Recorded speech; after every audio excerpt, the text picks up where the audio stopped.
understand that, for example, the state of Ohio is basically deputized by the EPA, so the federal government deputizes the state of Ohio.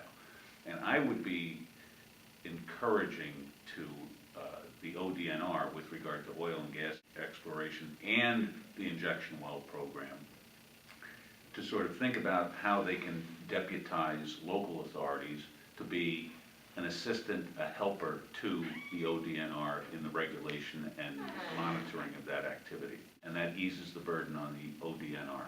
But I think a partnership between local authorities and state authorities in the oversight and monitoring and compliance aspects of this activity would probably be a very felicitous thing.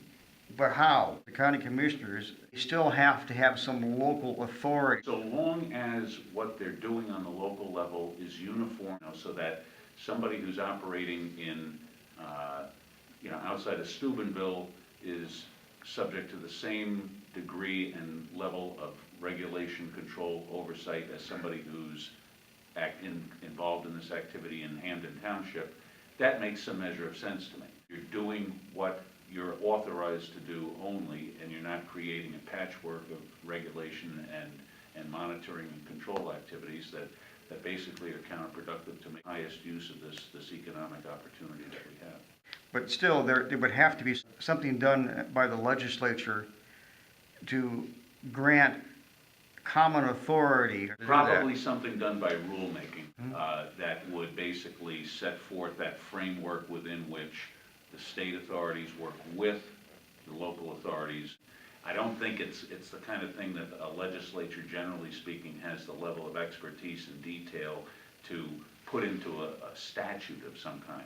Would you be in favor of giving the ODNR more authority than it currently has?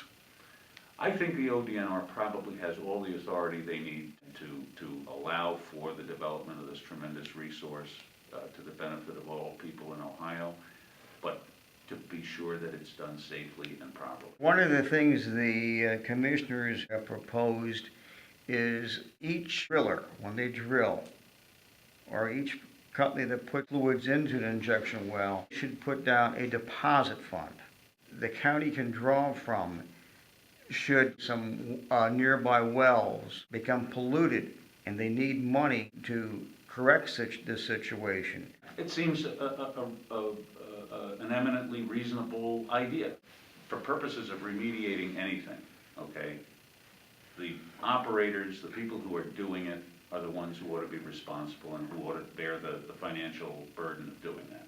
Whether it's in the form of bonding, whether it's in the form of insurance, whether it's in the form of a fee that they pay and a fund that they establish that's cash on the barrelhead that can be tapped into by just simply writing a check, all of that would need to be worked out. As I understand it, there are certain security type provisions in place. I'm not familiar with them in any detail, which are imposed upon the operators so that there are resources available to remediate not just water problems, but any number of different problems. And I think that's certainly a smart and efficient thing to do. Who writes that check, that's matters of financial management that are probably beyond my skills.